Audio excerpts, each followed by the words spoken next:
கண்மணி விட்டு கத்திஜாவையோ கத்திஜா விட்டு கண்மணியோ என்னால் கல்யாணம் பண்ண முடியாது. ப்ளீஸ். சரிப்பா, நீ கல்யாணத்துக்கு ஏற்பாடு பண்ணு, நானும் வரேன். உங்களுக்கு ஓகே?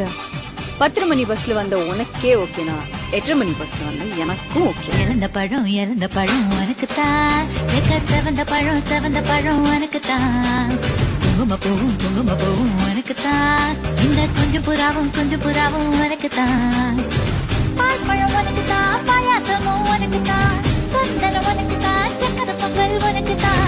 முருகா காப்பாத்த இத முடிஞ்ச மலையேத்த கந்த காப்பாத்த